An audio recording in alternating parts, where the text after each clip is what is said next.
Hola, hola, hola Maricé, buen día. Buen día, ¿qué tal?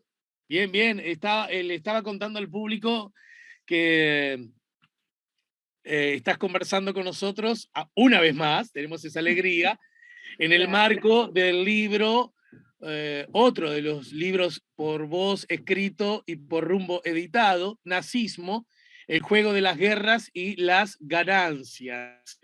Eh, no, podríamos decir a grandes rasgos que forma parte de tu trayectoria, de tu peripecia, de tu trazabilidad como escritora, como investigadora, de los asuntos que a vos históricamente te interesan.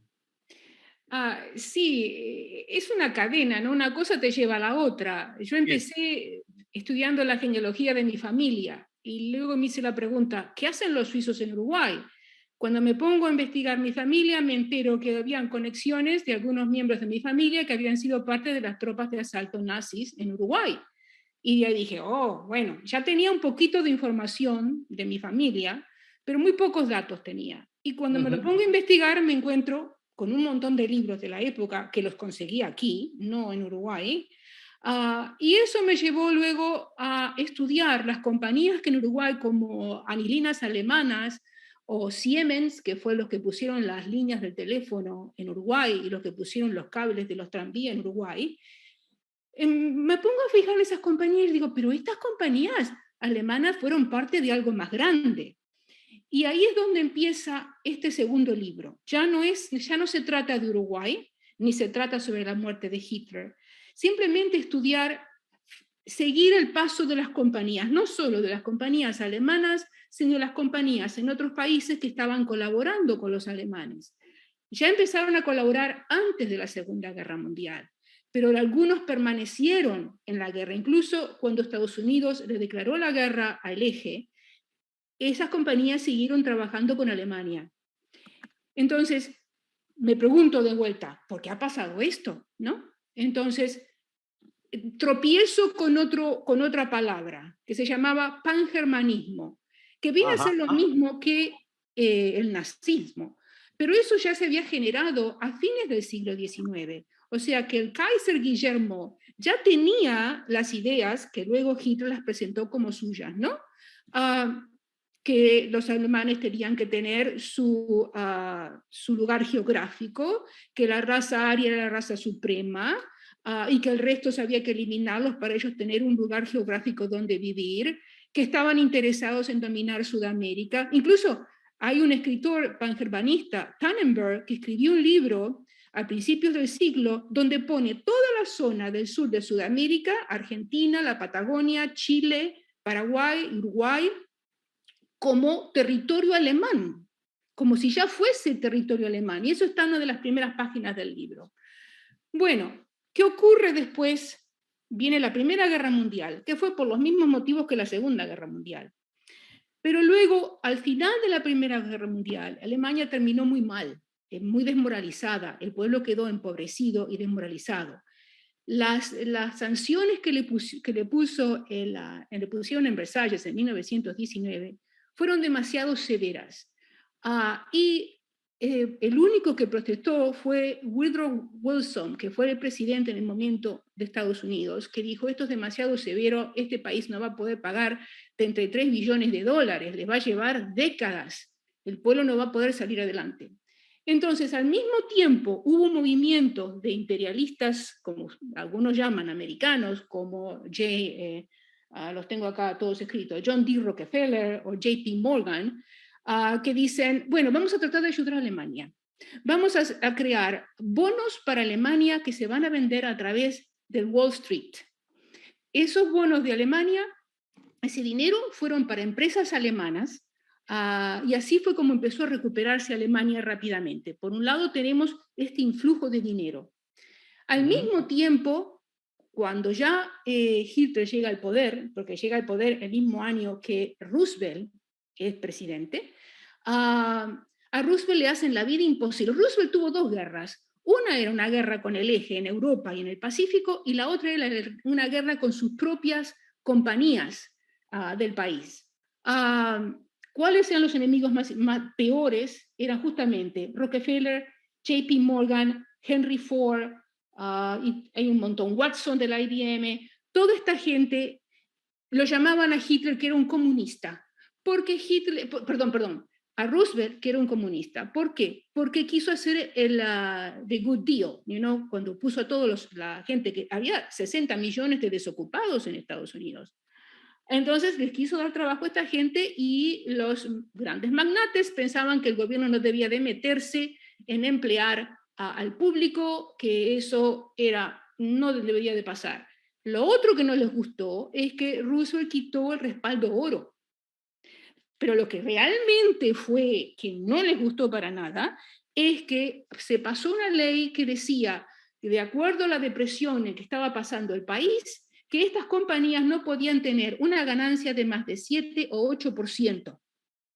Entonces esto sí que no les gustó para nada. Hubo un movimiento que trataron de dar un golpe de Estado para sacar a Roosevelt del poder. Eso es verídico, existió y se comprobó a los 20 años, ¿no? Pero se comprobó de que trataron de dar un golpe de Estado. O sea que por un lado tenemos esa situación. Luego Hitler llega al poder, Hindenburg lo nombra canciller, que también fue por presión, pero del cartel alemán, de las compañías alemanas del acero, y aquí tenemos a Tyson, que le escriben una carta a Hindenburg diciéndole que él tiene que poner a Hitler como canciller. O sea que ya tenemos de vuelta este cartel del acero que está haciendo presión para que Hindenburg se vaya y Hitler esté en el poder. Así que los dos, Roosevelt y Hitler, llegan al poder el mismo año, en 1933. ¿Cuáles eran las intenciones de Hitler? Las intenciones de Hitler era de crear su imperio alemán para su gente. Y durante todo ese periodo, hasta que empieza la guerra, 6 años después, digo 5 porque ya había entrado en Austria y en Bélgica en forma agazapada, sin matar a nadie, ¿no? Sin derramar sangre, se supone, infiltrado. Todo ese tiempo se prepara para la guerra, Hitler. Hay otro cartel, siempre, todas estas compañías están relacionadas. Hay otro cartel que se llama... ¿En qué fecha estamos? Ahora mismo me concentré en 1933 para ubicar qué es lo que pasaba en el momento. Y que en ese momento ya las compañías americanas ya estaban colaborando, no solo americanas, mira que de otros países también. Y Uruguay, ahí tienes el ejemplo, ni líneas alemanas y Siemens, ya estaban colaborando con Alemania. Entonces, cuando Hitler comienza la guerra, Estados Unidos todavía no estaba en la guerra, ¿no? Todo eso pasó cuando el bombardeo de Pearl Harbor es cuando Estados Unidos entra en la guerra. En ese momento se supone que las compañías que estaban haciendo productos en Alemania tenían que retirarse, ¿verdad? Las compañías americanas. ¿Por qué estaban haciendo? ¿Por qué estaba la Ford en Alemania? ¿Por qué estaba General Motors? ¿Por qué estaba Chrysler? ¿Por qué estaba Kodak en Alemania? En Alemania, en ese momento, los campos de concentración no eran de judíos ni eran de gitanos, eran de alemanes. Esa fue la forma como Hitler de golpe hizo desaparecer la desocupación. Estos 2 millones de desocupados que habían quedado después de la Primera Guerra Mundial, Hitler le da la solución. ¿Y cómo le da la solución? Poniendo a esta gente a trabajar en trabajos forzados. Y los que no fueron a trabajos forzados terminaron en campos de concentración, ya sea por enfermedad o por racismo o por lo que sea. O sea que de golpe Alemania era una gran patria. ¿Okay? Hoy los alemanes, fíjense qué maravilla, qué trabajadores, qué fuertes, han levantado Alemania en pocos años, qué genios que son. No, nada de genio. Lo que tenían era el capital que le habían dado de Estados Unidos y que Hitler se había deshecho de todos estos desocupados. Bueno, las compañías, por ejemplo, voy a tomar el ejemplo de Henry Ford, porque es el que choca un poquito más, ¿no? Henry Ford tenía fábricas de automóviles en Alemania. ¿Y por qué les resultaba a ellos, a él y a las otras compañías, hacer productos en Alemania? Porque la mano de obra era prácticamente gratis. Estaban usando la gente de los campos de concentración, que ya te digo, al principio eran alemanes. Era mínimo, le pagaban a la SS, creo que era 6 Reichsmarks por persona. Y si se enfermaban y se morían, no importaba, porque luego había más, habían otros más que podían ir a elegir, los que ellos quisieran. O sea que le resultaba muy conveniente económicamente a estas industrias seguir trabajando con Hitler. Y mientras la Ford y la General Motors transformaron sus plantas para poder hacer motores para aviones, para camiones, para tanques, en Estados Unidos le estaban diciendo a Roosevelt, no, nada de eso se puede hacer. Es muy difícil transformar la fábrica para poder. Eventualmente lo hicieron, no tuvieron más remedio, pero perdieron un montón de tiempo entre medio. Mientras tanto estaban ayudando a Hitler, o sea que es un poco irónico, ¿no? Porque los muchachos americanos que estaban en D-Day, los marinos de D-Day, algunos fueron eliminados por motores hechos por compañías americanas. O sea que es bastante chocante, ¿no? Lo que estaba pasando. ¿Cómo era posible que estas compañías trabajaran, pudieran producir productos y venderlos en el exterior cuando Alemania en realidad estaba bloqueada? No podía negociar con nadie. Lo hacían a través de los países neutrales. ¿Qué países? Portugal, España, Suiza. Y en algunos casos estaban también por Holanda. Por Holanda entraban materia prima y los productos que ellos hacían, la mercadería que ellos hacían, las vendían y las pasaban a través de estos países que teóricamente eran neutrales, pero no lo eran, obviamente. Así que tenemos una colección de un montón de compañías impresionantes que colaboraron con el nazismo. Lo que es interesante también mencionar no es solamente estas compañías, por eso el título se llama El juego de las guerras y las ganancias, porque siempre hubo una ganancia económica o también pudo haber sido una ganancia científica.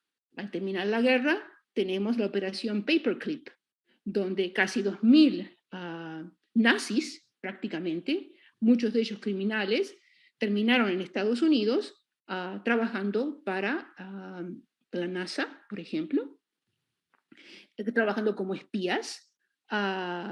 Pero lo que me fascina a mí es que gracias a la habilidad de poder hacer investigación a través del Internet y la habilidad de poder traducir sin conocer la lengua libros del otro lado, por ejemplo, hace muy poco leí un libro que fue escrito por un reportero ruso donde dicen que ellos también tenían su propio programa parecido, gemelo a la operación Paperclip, donde ellos se llevaron a Moscú 2.000 científicos alemanes, porque estaban compitiendo, termina la guerra y están compitiendo los soviéticos con los americanos y un poquito los franceses y un poquito los británicos, a ver quién se llevaba estos cerebros. Obviamente Estados Unidos tuvo un poco de ventaja, se lo llevó más rápido, ya se la tenían planeado. Pero también terminó, yo no puedo decir la palabra, Osseoviakin, no puedo decirla, pero era un gemelo al programa de Operation Paperclip. En ese caso la ganancia fue científica.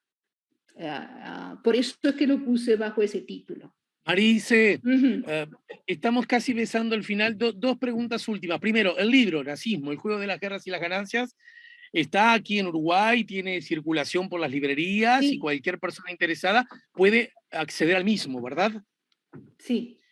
Y la otra cosa, claro, dijiste en el arranque algo que me quedó dando vueltas, y es libros a los que yo accedí estando acá, tú acá, es decir, los Estados Unidos, y que no había podido leer en Uruguay.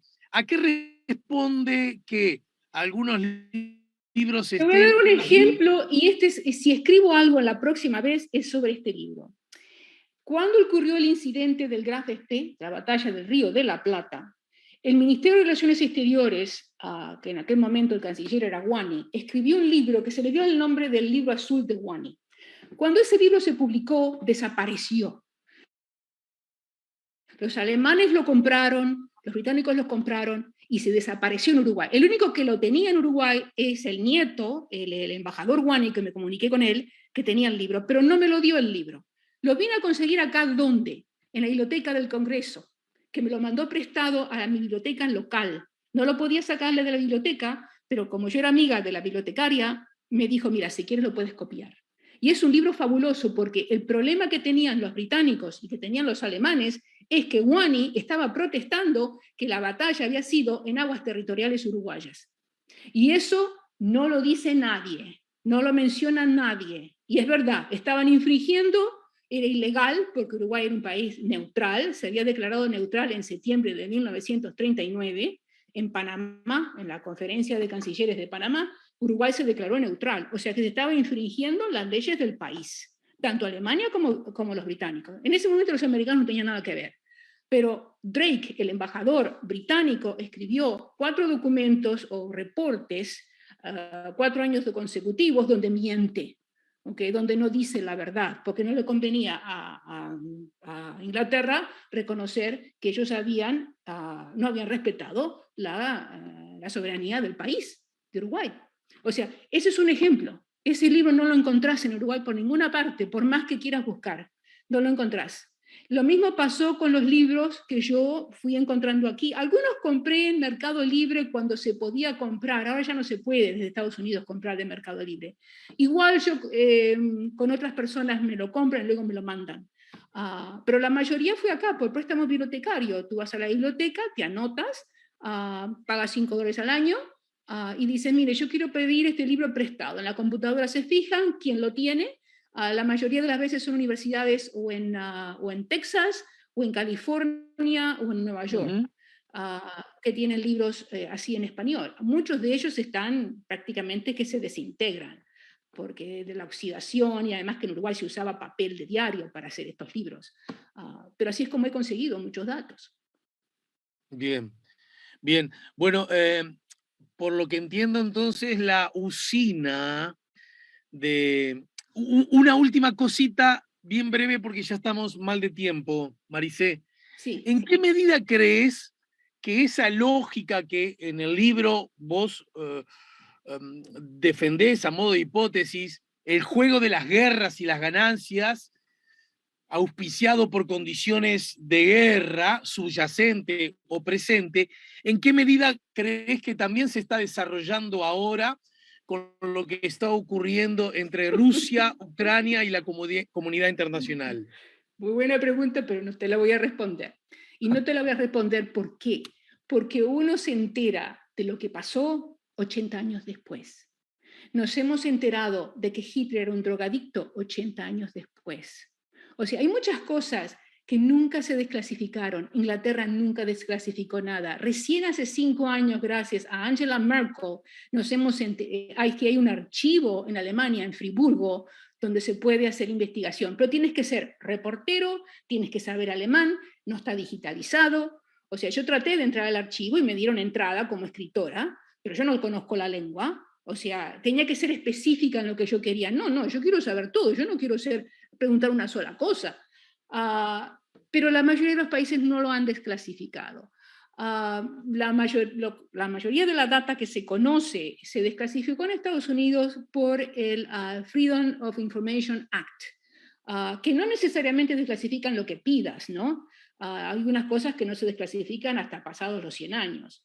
Pero nos hemos enterado, por eso escribí los libros, porque se está escribiendo muchísimo en inglés, en alemán y en francés, y nada en castellano. Y toda esta ola ha nacido, estos escritores han nacido justamente cuando Alemania abrió sus archivos. O sea que hay un montón de literatura que no ha llegado al Uruguay. Y eso a mí me molesta porque todavía se sigue hablando de la guerra como nos enseñaron cuando fuimos al liceo. Y hay mucha más información de lo que había en aquel momento. O sea, Bien. no te voy a responder la pregunta, yo sé lo que tú me quieres preguntar, pero te voy a tratar como uno de mis alumnos. Cuando querían averiguar qué opinión tenía yo política de algún problema del momento, yo les daba vuelta a la torta y les decía, ¿qué opinan ustedes? Bien. Bueno, hagamos esto. Cuando me quieras preguntar a mí qué opine, tú haz un programa de radio y me invitas, ¿de acuerdo? Perfecto, perfecto. Y en todo caso, si de lo que está ocurriendo hoy nos vamos a enterar dentro de 80 años, ya podemos agendar una nota contigo de aquí a 80 años, ¿de acuerdo? Te paso un detalle, que esto sí es verídico.